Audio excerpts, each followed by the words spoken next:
আছে গুড় আছে, আছে গুড় আছে। গুড় নেবে গো গুড়? নেবো নেবো নেবো। গুড়ের জন্য তখন থেকে আনচান আনচান করছি, আর গুড় নেবো না মানে? দাও দাও দাও, এই বাটি ভরে গুড় দাও তো দেখি। হ্যাঁ হ্যাঁ হ্যাঁ, দেব বই কি, সেই জন্যই তো আশা। বাটি ঘটি সব একেবারে ভরে ভরে দেব।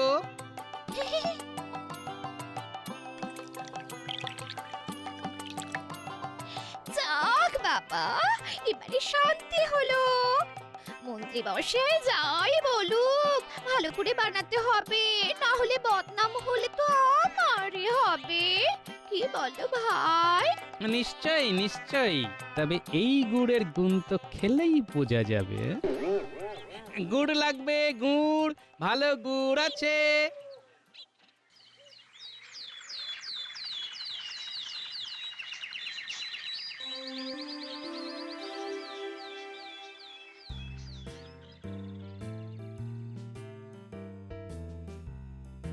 ওহ, আজকে দিয়ে আমার আর তর সইছে না। খালি মনে হচ্ছে কখন খাবো কখন খাবো। মা গো মা, সকাল থেকে মহারাজ শুধু খাই আর খাই। আমরা তবে এখন কোথায় যাই? আমরা যাব কেন? হ্যাঁ, মহারাজের সঙ্গে তো আমরাও চেখে দেখব। তাহলে মন্ত্রী আর গোপাল আচার নিয়ে আসবে বলছো? আসবো কি বলছেন মহারাজ, এই তো একেবারে এসে গেছি। আর কি কাণ্ড দেখুন মহারাজ, দেখে দেখে একেবারে একসঙ্গেই এসেছি। তাই বলে দুজনের আচারই নিশ্চয়ই একরকম হয়নি। তাই আবার হয় মহারাজ? আপনি চেখে দেখলেই তো বুঝতে পারবেন। হ্যাঁ হ্যাঁ, নাও দেখি মুখরোচক আচার খেয়ে মুখ ছাড়াই এবার। আমারও মুখটা কেমন কেমন করছে। প্রাণে নয়, আমার তো স্বাদে ভোজন করতে ইচ্ছে করছে। কেমন কি আচার, আজ না হয় খেয়ে দেখবো একবার, ভালো হোক বা খারাপ। হ্যাঁ, আহা, সবার কি ভীষণ অপেক্ষা। হ্যাঁ, প্রথমে তাহলে কার আচার দিয়ে শুরু করি? অবশ্যই মন্ত্রীমশাইয়ের গিন্নির হাতের আচার মহারাজ। হাজার হোক মন্ত্রীমশাইয়ের তো একটা মান সম্মান আছে। যাই হোক, গোপালের মনে শুভ বুদ্ধির উদয় হয়েছে এতদিনে, আর না হই বা উপায় কি? আমার সঙ্গে কি আর পেরে উঠবে? ভেবেছিল একা একা মহারাজকে আগে আচার খাইয়ে নাম কিনবে, কিন্তু আমি যে এইভাবে খেলা ঘুরিয়ে দেব ভাবতেও পারিনি। এই তো, এইবার মন ভরে খেয়ে দেখি।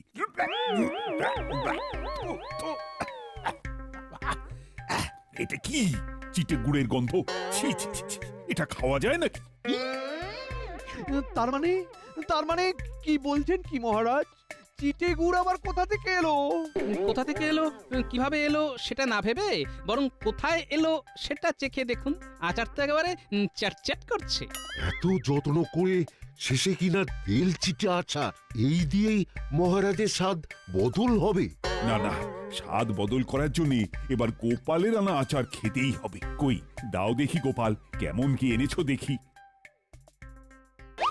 সে খেতে চাইলে খেয়ে দেখতে পারেন, তবে 19-20-এর দায়িত্ব কিন্তু আমার নয়, সেটা আগে ভাগেই বলে দিচ্ছি মহারাজ। আহা, অত কথায় কাজ নেই, আগে খাই তারপর না হয় কথা বাড়াই।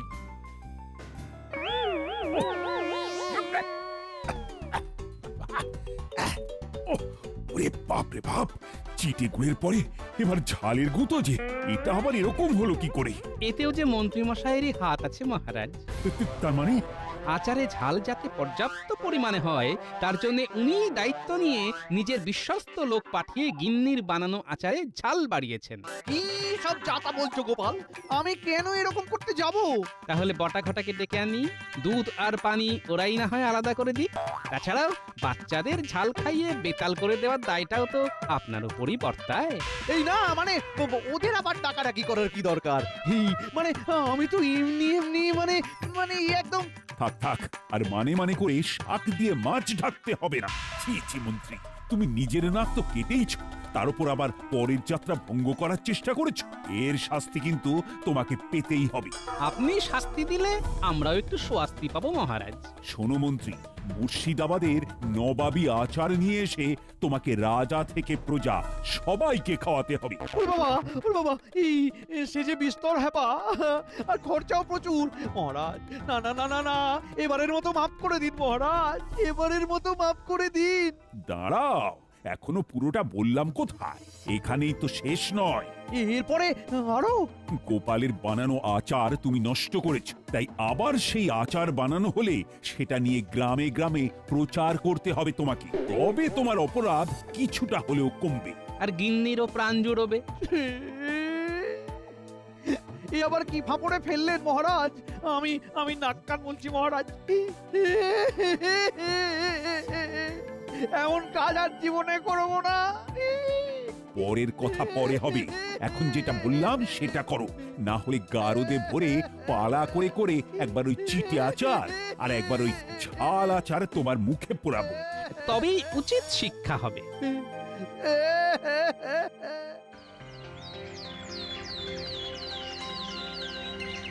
আচার খাবে গো, আচার আচার খাবে গো, আচার চেখে দেখে যাও গোপাল গিন্নির আচার, একবার খেলে চাইবে বারবার। আচার নেবে গো, আচার আচার আচার চেখে দেখে যাও গোপাল গিন্নির আচার, একবার খেলে চাইবে বারবার। আচার আচার যাক, নেবে গো। তাহলে গিন্নির আচারের একটা হিল্লে হয়ে গেল। আচারও হলো, আচারও হলো। শেষটা টক ঝাল মিষ্টি হলো। For more updates, subscribe to our channel, click the show links and enjoy watching the videos.